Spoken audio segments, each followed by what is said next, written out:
네. 2부 들어가겠습니다. 의원님 2부, 네.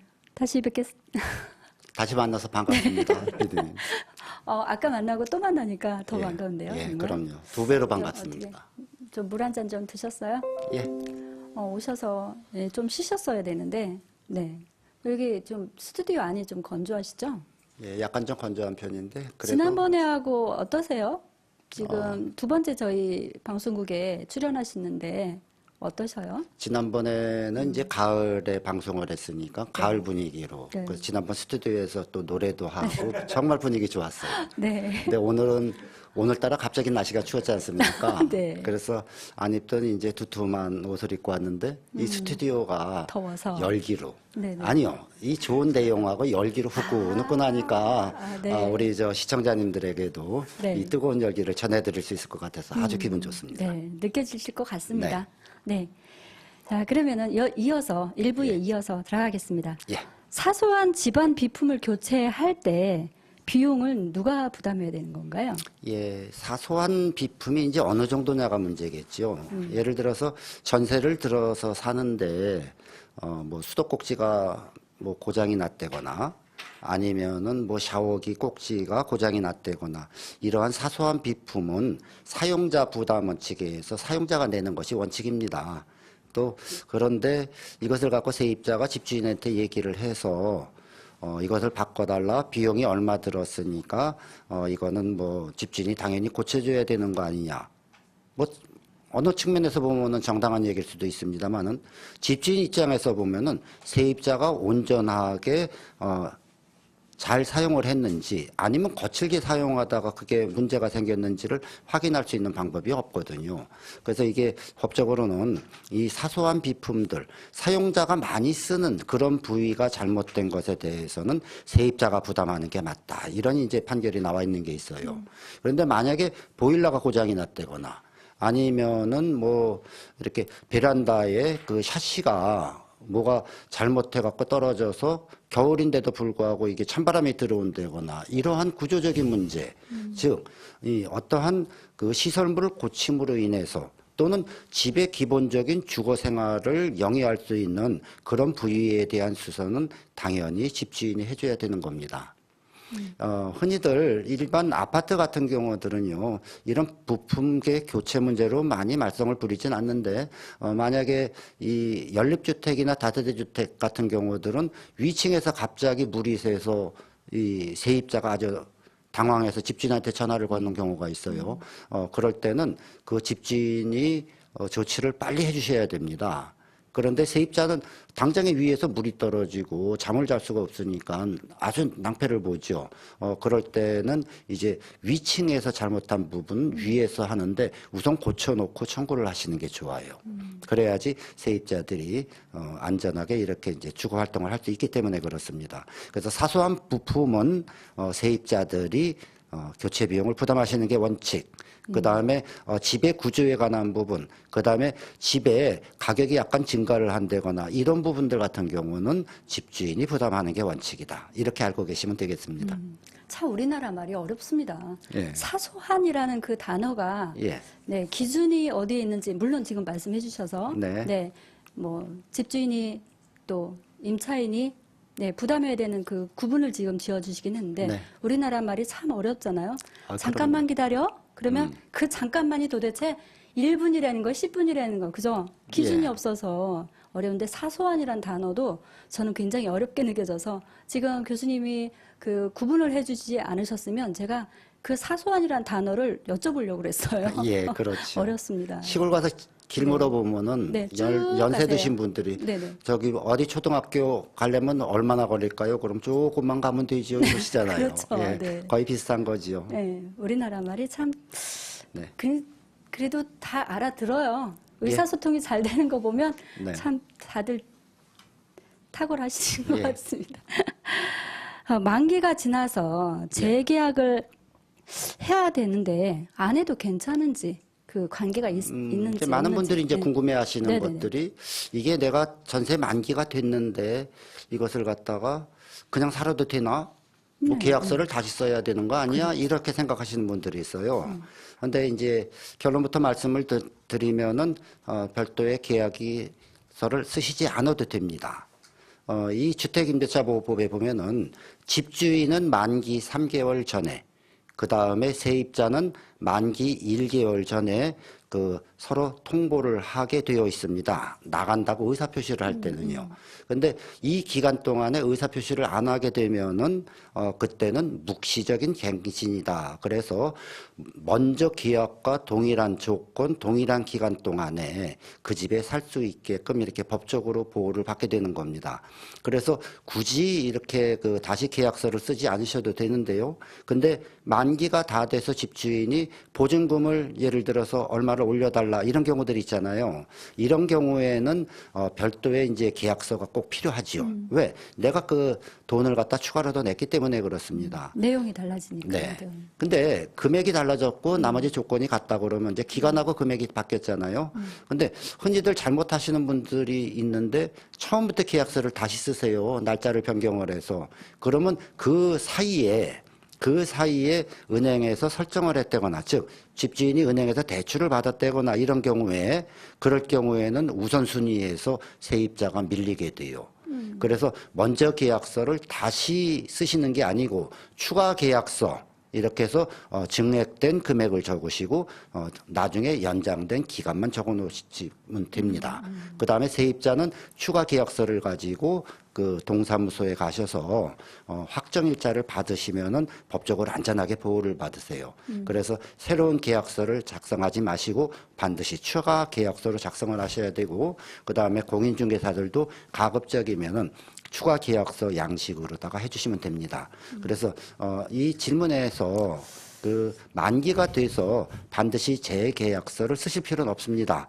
그래도 법적으로 보호를 받을 수 있는데, 단 보증금이 증액된 경우는 조금 전에 말씀하신 그런 방식을 따라주시는 게 안전한 방식이 되겠습니다. 네.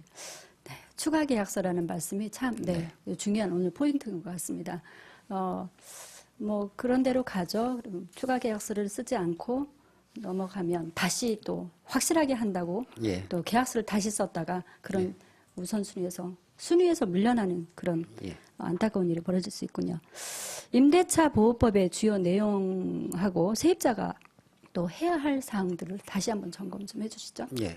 주택임대차보호법은 그 세입자를 보호하기 위해서 만든 법입니다. 세입자가 어떻게 보호를 받냐면요, 이 법적으로 이 임대차 보호법에서 앞부분에서 나와 있는 얘기는 대항력이라는 얘기가 있어요. 그 대항력이라는 것은 세입자가 집주인에 대해서 어떻게 대항을 할 수 있느냐, 이런 것을 이제 법적으로 대항력이라고 얘기를 하는데요. 대항력이 갖고 있는 골자는 두 가지입니다. 첫 번째는 그 계약서에 정해진 기간까지 그 집에서 그냥 살 수 있는 권리가 있습니다. 집주인이 중간에 그 집을 팔았다 그래도, 또 경매로다가 새로운 주인이 나타났다 그래도 내가 계약 기간이 2년이 안 됐으면은 세입자는 그 집에서 그냥 살 수 있는 권리가 있습니다. 이게 첫 번째 대항력이라는 거죠. 그러니까 새로운 주인이 내가 새로 이 집을 샀으니까, 내가 경매로 이걸 샀으니까 집 비워주세요. 그래도 무슨 소리입니까? 나는 몇 월 며칠까지 먼저 집주인과 그 계약서에 의해서 내가 언제까지 살 권리가 있으니까 못 비워줍니다. 이래도 된다는 얘기죠. 그다음에 두 번째 대항력이라는 거는 내가 낸 보증금을 한 푼도 손해보지 않고 그대로 받아나갈 수 있는 권리가 되겠습니다. 그래서 내가 5천만 원의 전세가 들어갔는데요. 뭐 월세를 사는 건 아니기 때문에, 그래서 그 돈을 모두 받아갖고 나가야지 경매로 인해서 집값이 하락을 하고 이런 것에서, 또는 집주인이 전세를 놓고 나서 은행에서 대출을 받았다고 해서 그래서 내 보증금을 손해가 나면 안 되기 때문에, 그래서 그 보증금을 온전하게 받아갖고 나올 수 있는 것이 두 번째 대항력이 되겠습니다. 법적으로는 이 두 가지 대항력을 언제부터 발생을 한다고 보냐 하면은요, 이 임대차보호법에서는 주택의 인도와 그 다음에 주민등록을 한 날 이길 0시부터 효력이 발생한다, 이렇게 규정이 되어 있습니다. 즉 오늘 주택을 잔금을 치르고 전세를 들어갔으면은 오늘 밤 12시부터, 즉 0시부터 이 대항력이 생긴다. 이렇게 규정이 되어 있거든요. 근데 여기에 한 가지 필요한 요소가 반드시 확정일자를 받을 것 이렇게 되어 있어요. 그럼 확정일자가 가지고 있는 효력은 만약에 내가 전세금을 얼마를 주고 들어갔는데 그 다음에 그 은행에서 추가로 세입자 모르게 집주인이 대출을 받습니다. 그럴 경우에는 이 주택임대차보호법에서 먼저 주민등록이 되어 있기 때문에 추가로 나중에 대출받은 거는 후순위로 돼서 경매에서 배당을 받을 때는 먼저 세입자의 보증금을 준다는 뜻이에요. 그렇기 때문에 반드시 그 확정일자를 받을 것을 요구하고 있고요. 이 확정일자는 어렵게 생각하지 마시고 전세계약서를 전입신고를 하러 간다고 그러죠. 전입신고를 하러 가서 거기에서 계약서를 내면은 거기서 동사무소에서 무료로 확정일자를 찍어줍니다. 그래서 그거를 갖고 계시고요. 좀 전에 말씀드린 이 만기가 지나서 추가로다가 보증금을 더 냈을 경우에는 추가 계약서를 작성하시고 이 추가 계약서에도 반드시 확정일자를 받아 놓으셔야지 법적으로다가 이렇게 좀 보호를 받으실 수가 있어요. 그래서 이 주택임대차보호법에서 규정한 내용은 세입자를 위한 내용이 많습니다. 그래서 만약에 이 임대인하고 임차인, 즉 집주인하고 세입자 중에서 불리한 사항은 세입자에게 불리한 사항은 세입자가 이기도록 이렇게 되어 있습니다. 그리고 이 규정에 규제되어 있지 않은 내용들은 관습법이라고 그래서 부동산 관례에 따른다. 이러한 내용을 이 부동산 전세 계약서에 반드시 적어 놓게 되어 있죠. 그래서 이런 내용들을 일반 세입자들도 아셔야 될 거고 공인중개사들은 더 많이 아셔야겠지요. 그래서 이런 모든 사회의 계약이 서로가 공평한 그리고 안전한 계약이 되도록 이렇게 주택임대차보호법에서 규정을 해놓은 겁니다. 네, 공인중개사들을 통해서 우리 그 임차인들이 안전하게 재산을 지킬 수 있는 그런 그 확실한 준비가 되어야 될 것 같습니다. 그러면 신규 그 분양주택에서도 전세 계약할 때 주의사항이 또 다른가요? 그럼요.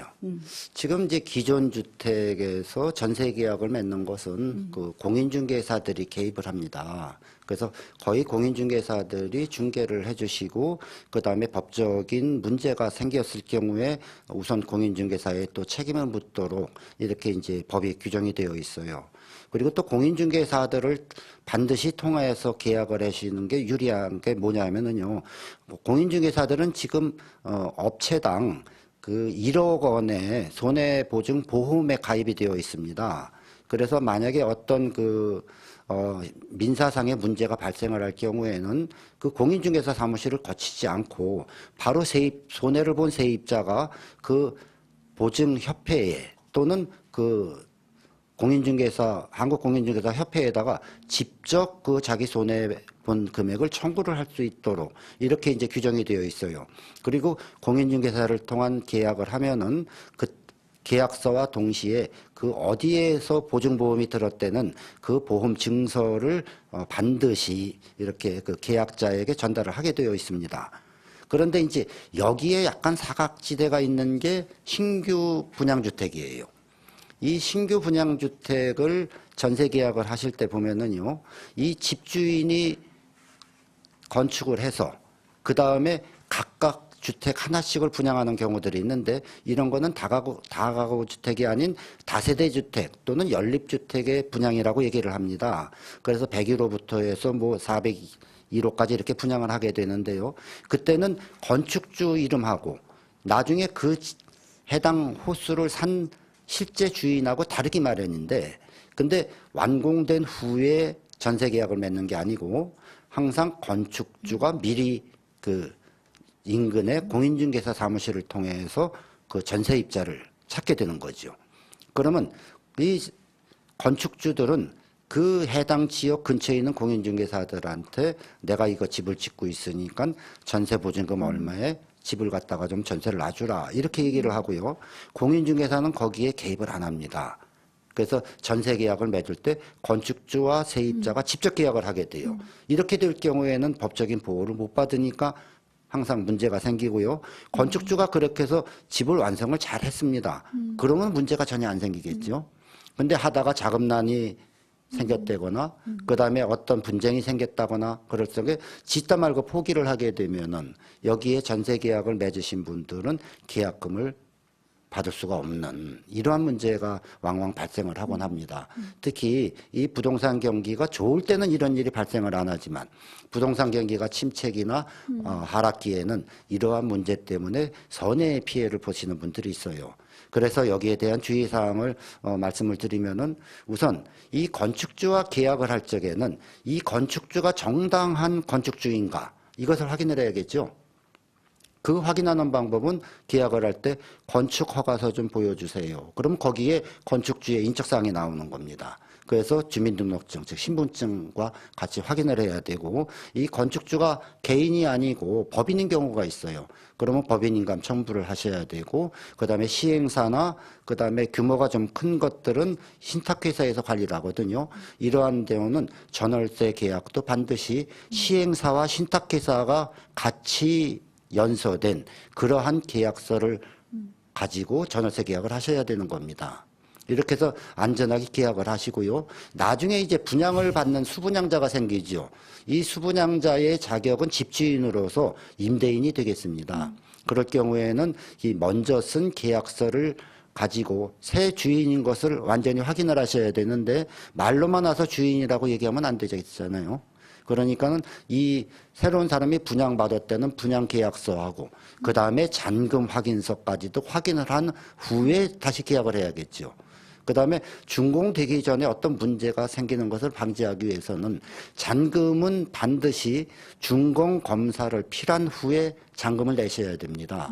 이 잔금 날짜를 어떤 경우들은 지금 전세난이 심하기 때문에 중도금을 요구하는 경우도 있고 그 중도금을 가지고 건축 비용을 또 충당하시는 그런 건축주들도 있어요.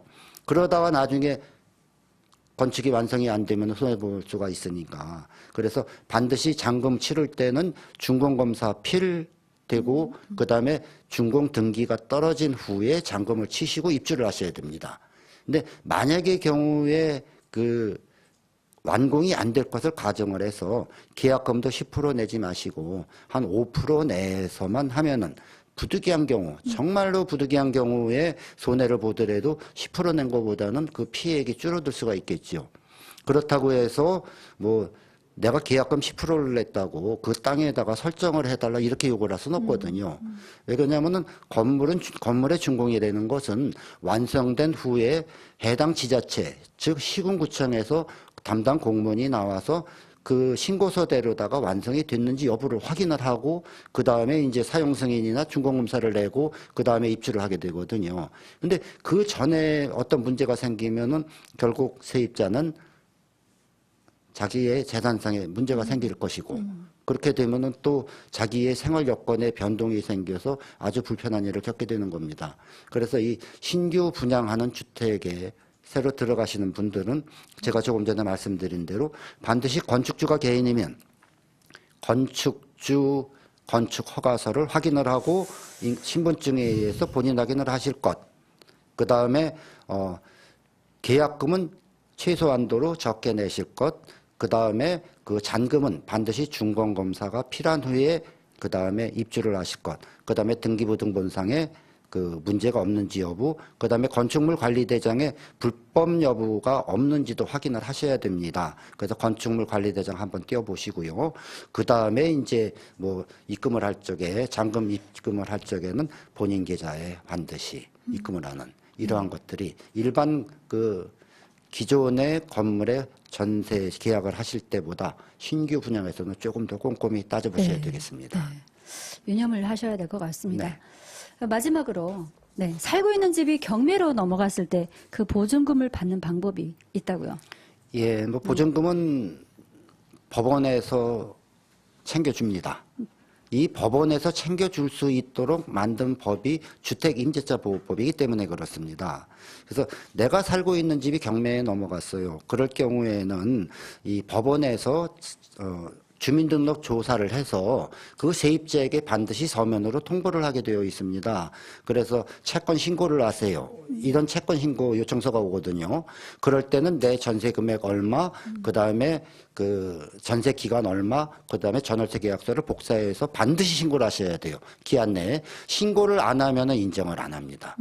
그다음에 두 번째 단계에서는 경매가 낙찰이 됐을 경우에 이럴 경우에는 이제 채권을 받아가라. 이제 권한이 있다고 신고를 받았으니까 그 금액을 받아가라. 이렇게 법원에서 다시 언제까지 어떠한 서류를 가지고 와서 받아가라 그러거든요. 이때는 이제 원본이 들어가야 되겠죠. 전세계약서. 그럴 때 자기 이제 인감증명서라든가 신분증, 주민등록등본하고 전세계약서 원본을 가지고 법원에다가 가서 반드시 제 날짜에 즉 낙찰이 되고 그다음에 이해 제기 끝나고 나서 2주 안에 신고를 해야지만 그래야지만 돈을 받으실 수가 있어요. 이 과정도 또 누락하시면 안 됩니다. 나머지 절차들은 전부 다 이 법원에서 알려주기 때문에 기간만 지켜서 따라가시면 되고요. 만약에 집이 경매에 넘어갔다, 등기부등본이 이렇게 띄워봤다 그러면은 거기에서 내 집주인이 세입자에게 알려주는 경우는 거의 없다고 보셔야 됩니다. 그래서 기한이 2년인데요. 적어도 3개월에 한 번 정도는 내 집이 경매에 들어갔는지 또는 추가로 집주인이 대출은 받지 않았는지 여부도 꼭 등기부등본을 한 번씩 띄워보시면은 그래도 내 전세보증금을 안전하게 지키는 그러한 최소한의 노력이 될 것 같습니다. 그래서 이 방송 보시는 분들은 항상 3개월에 한 번씩은 자기가 살고 있는 집에 그 집에 등기부등본을 꼭 한번 띄워보시고 건축물 대장에 뭐 불법 건축물 여부가 없는지 이것도 한번 띄워보시면은 안전하게 내 전세 보증금을 지킬 수 있는 그런 방법이 되겠네요. 네. 결국은 자기의 재산은 스스로가 네, 관리하고 지킬 수 있도록 많이 또 노력을 해야 될 것 같습니다. 네. 오늘 귀한 내용들을 가지고 굉장히 우리 생활에 밀접한 네, 임대차 관련해서 전세, 월세, 보증금 또 우리 재산을 어떻게 하면 잘 관리할 수 있는지 깊이 있는 말씀을 해주셨습니다. 굉장히 유익한 시간 되었고요. 그 시간이 굉장히 빠르게 지나갔습니다. 네, 그러네요. 교수님만 오시면 이렇게 시간이 빨리 다름질 치는데 왜 그런지 모르겠습니다. 네. 어쨌든 고생하셨고요. 예. 또, 네, 다음 예. 주에 뵙게 되겠죠? 예, 네, 그렇게 좋은 하겠습니다. 모습으로, 네, 우리 교수님 모시고 더 유익한 네, 시간을 갖도록 하겠습니다. 오늘 네. 방송 감사합니다. 네, 수고하셨습니다. 감사합니다. 네.